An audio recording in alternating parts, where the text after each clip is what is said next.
రామారావు శ్రీకాంత్ గారు కూర్చోండి please please.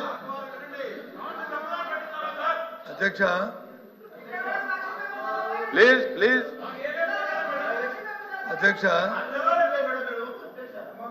కూర్చోండి రామారావు ఎల్ఓపి గారు మాట్లాడారు. కూర్చోండి, మీరు కూర్చోండి, తర్వాత మాట్లాడండి, తర్వాత మళ్ళీ మాట్లాడు. అధ్యక్ష ఇది ప్రశ్నోత్తరాల సమయం అధ్యక్ష. ప్రశ్నోత్తరాల్లో సభ్యులు అడిగిన ప్రశ్నకి డీటెయిల్గా అడిగిన ప్రశ్నకి డీటెయిల్గా సమాధానం చెప్పచ్చు అధ్యక్ష. దాంట్లో అభిప్రాయ భేదం లేదు. కానీ వారు మళ్ళీ బడ్జెట్ స్పీచ్ లాగా ఆవు గదలాగా ఆవు తెల్లగా ఉన్న పాలు పెట్టడం ఆవు గద చెప్పడం మాత్రం కరెక్ట్ కాదు అధ్యక్ష. చెప్పుకోదండి పని చేయమని అధ్యక్ష. అధ్యక్ష నా రిక్వెస్ట్ అధ్యక్ష, వారిని కోరుతున్నాను, మీ ద్వారా ప్రభుత్వాన్ని కోరుతున్నాను అధ్యక్ష. ఒకే నిమిషం. అమ్మా కూర్చోండి కూర్చోండి, ఇప్పుడు కూర్చోండి. మీ ద్వారా ప్రభుత్వాన్ని కోరుతున్నాను అధ్యక్ష. ఇంతసేపు ఫైనాన్స్ అద్భుతంగా ఉంది. ఈ సభలో వారిని మమ్మల్ని అందరినీ కలిపి కమిటీ అయ్యండి అధ్యక్ష. వారు చెప్పిన 10 లక్షల కోట్లు, 7 లక్షల కోట్లు, 14 లక్షల కోట్లు, 16 లక్షల కోట్లు ప్రభుత్వం చేసిన వాళ్ళు ఇచ్చిన బడ్జెట్ డాక్యుమెంట్ ఇదో లేదు కాగు ఇచ్చిన రిపోర్ట్ను ఆ రెండింటిని దగ్గర పెట్టుకొని అన్ని పరిశీలించి ఆ ప్రజలకు వాస్తవం చెప్తాం అధ్యక్ష. మాకు అభ్యంతరం లేదు, అంతేగాని మాకు అభ్యంతరం లేదు ఏంటి అధ్యక్ష. కమిటీ ఏమన్నా మీ ద్వారా కమిటీ ఏమని ప్రభుత్వం కమిటీ అయ్యండి మాకు అభ్యంతరం లేదు. కానీ ఈ మాటలు చెప్పి ఇంకా తవ్వుతున్నాను ప్రభుత్వం అంటే తప్పడం ఏంటి అధ్యక్ష. ప్రభుత్వం అంటే తప్పడం ఏంటి అధ్యక్ష, నాకు అర్థం అవట్లేదు. తప్పడం ఏంటి అధ్యక్ష.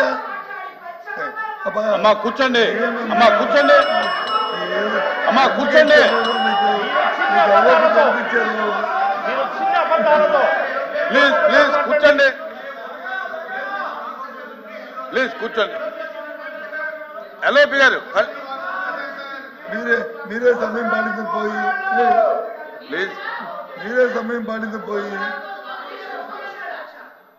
బడ్జెట్ సమావేశం జరిగిన రోజు ఎల్ఓపి గారు ఏం రిక్వెస్ట్ చేశారు సభని, మేము మొత్తం మాట్లాడాక అప్పుడు మీరు సమాధానం ఇవ్వండి అని చెప్పారు అధ్యక్ష. వారు మొత్తం మాట్లాడిందంతా మా ఫైనాన్స్ మినిస్టర్ గారు రికార్డ్ చేసుకొని అన్ని మాట్లాడి వాళ్ళకి రెస్పెక్ట్ ఇచ్చి వాళ్ళు చెప్పిన స్పీచ్ అంతా విని మొత్తం పాయింట్స్ రాసుకున్న తర్వాత వాళ్ళ పార్టీకి వాళ్ళు లేనిపోని అన్ని మా పార్టీ మీద దుమ్మెత్తి పోసి వాకౌట్ చేసేసారు అధ్యక్ష. వినకుండా వాకౌట్ చేసేసారు. ఎంత బాధగా ఉంటుంది అధ్యక్ష, ఎంత బాధగా ఉంటుంది అధ్యక్ష.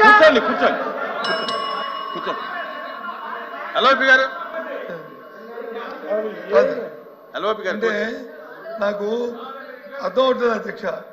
అంటే ఫైనాన్స్ మినిస్టర్ గారు కానీ లేకపోతే ఎల్ఓపి గారు కానీ ఇంకోరు కానీ మీరు చెప్పిందంతా చెవులో పువ్వులు పెట్టుకొని మేము ఎన్నో అవసరం ఉందా ఏంటి అధ్యక్ష. మాకున్న హక్కుని మా బాధ్యత గుర్తెరిగి ఈ బడ్జెట్ ప్రజా వ్యతిరేకంగా ఉంది. ఇచ్చిన వాగ్దానాన్ని నెరవేర్చిన బడ్జెట్ ఇది మోసపూరిత బడ్జెట్ కాబట్టి నేను నిరసన తెలియజేస్తాం, మేము వాకౌట్ చేస్తాం. అది మా హక్కుని కూర్చోండి. ఇంకో ఫార్మల్ కమిటీ కాబట్టి దయచేసి మిమ్మల్ని మేము రిక్వెస్ట్ చేస్తాం అధ్యక్ష. మీ ద్వారా ప్రభుత్వాన్ని రిక్వెస్ట్ చేస్తాం అధ్యక్ష. మీ ద్వారా ఒక కమిటీ అయ్యింది అధ్యక్ష. వాళ్ళు మమ్మల్ని కలిపి ఆ కమిటీ వచ్చే ముందు ప్రెజెంటేషన్ పడిన అధ్యక్ష. అప్పుడు ఫైనల్ గా వచ్చిన తర్వాత అది ప్రజెంట్ చెప్తాం అధ్యక్ష. దయచేసి కూర్చోండి. ఫైనాన్స్ మినిస్టర్ గారు కూర్చోండి ప్లీజ్. ఫైనాన్స్ మినిస్టర్ గారు మాట్లాడారు, కూర్చోండి. రాంగోపాల్ రెడ్డి గారు కూర్చోండి. సార్, మంత్రిగా మాకున్నటువంటి బాధ్యత సభ్యులు అడిగినటువంటి ప్రశ్నలకు సమాధానం చెప్పడం, సాధ్యమైనన్ని వివరాలు అందించడం మాకు మీ అనుమతితోనే మేము చేస్తున్నాం అధ్యక్ష. సభకున్నటువంటి 2 ప్రశ్నలు, వాళ్ళలోనే కాంట్రవర్సీస్ చాలా ఉన్నాయి కాబట్టి వాటిని 2-3 ప్రశ్నలు అడగదలుచుకున్నది. ఈ ప్రశ్నకు 2-3 నిమిషాలే చెప్పండి, మేము అడిగిన ప్రశ్నకు మాత్రం 20 నిమిషాలు చెప్పండి, మాకు నచ్చేవి మాత్రము మీరు అరగంట పొగడండి, మాకు నచ్చకపోతే మాత్రం మేము 1 నిమిషంలోనే సమాధానం చెప్పి కూర్చోండి. ఈ డిఫరెన్షియేషన్ కరెక్ట్ కాదు అధ్యక్ష. వాస్తవాలు will remain as facts are facts వినగలగాలి అధ్యక్ష. నేను వేరే సాంప్రదాయాలు అధ్యక్ష. ఈ సభలో తమరి నేతృత్వంలో జస్ట్ లాస్ట్ 3 years కింద నడిపినటువంటి క్వశ్చన్ అవర్లో ఎంతెంతసేపు రిప్లై చెప్పారు తీయండి. అదే సాంప్రదాయాన్ని పాటిద్దాం. కొత్త సాంప్రదాయాలు కూడా నేను రెండే సార్ ఓపిక ఉండాలి. ఎల్ఓపి గారికి నా రిక్వెస్ట్ ఒకటే, ఇక్కడ బ్లేమ్ గేమ్ కాదు, కానీ రాష్ట్ర ప్రజలకు సార్ అసెంబ్లీకి కానీ కౌన్సిల్కి కానీ ఉన్న బాధ్యతలు ఏంటి సార్? రెండే. ఒకటి చట్టాలు చేయడం, రెండవది ప్రతి రూపాయి ఖర్చుని నియంత్రించడం. చట్టసభల పరిధిలోకి రాకుండా రూపాయిని ఖర్చు పెడుతూ ఉంటే దాన్ని లేవనెత్తితే ఆ రోజు ప్రతిపక్షంలో పట్టించుకోలేదు. అధికారంలోకి వచ్చినప్పుడు మేము నిజాలు చెప్తే మేము చెప్పింది నిజము అని చెప్పి కేంద్ర ప్రభుత్వం రూల్స్ అమెండ్ చేసింది. ఇట్లాంటి భవిష్యత్ తరాలు సార్. ఈ రోజు ఎమ్మెల్యేగా మనం ఉంటాము, రేపు పొద్దున ఇంకోరు ఉంటారు, ఇంకో 5 ఏళ్ల తర్వాత ఎవరో ఉంటారు సార్. రాష్ట్ర ప్రభుత్వ ఖజానాని వస్తాను సార్, వస్తాను ప్లీజ్. అరే మీరు అడిగిన ప్రశ్నలకే కాదు, ప్రతి సభ్యుడికి హక్కు ఉంది, ఆ సభ్యులకు కూడా తెలియాలి. ఇవాళ సార్ క్వశ్చన్ మాది, ఎందుకు కంగారు పడుతున్నారు? మీకు గంట కాదు, రాత్రి 11 గంటల వరకు కూర్చొని చెప్తాం మేము. తెల్లవారు వరకు చెప్తాం. మీరు ఆలోచించాలి, వాళ్ళకి చెప్పాలి సార్. అది చెప్పాలి సార్, ఇది అన్యాయం.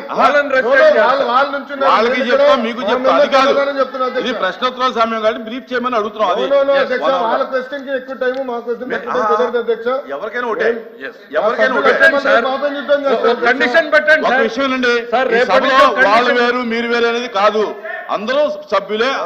చాలా సంతోషం సార్. రేపటి నుంచి ఒక కండిషన్ పెట్టండి సార్. మంత్రులు 3 నిమిషాలు సమాధానం చెప్పాలేనండి. 3 నిమిషాల్లోనే చెప్పుకోవచ్చు. 1 నిమిషంలో చెప్పండి, 1 నిమిషంలోనే చెప్పుకోవచ్చు. అలా ఎందుకు పెడతారు సార్? మరి ఎట్లా సార్? మాకు నచ్చింది మాత్రం వింటాము, నచ్చింది వినము, మేము సంఖ్యాబలం ముందు అరుస్తాము అని అంటే ఎట్లా కుదురుద్ది సార్?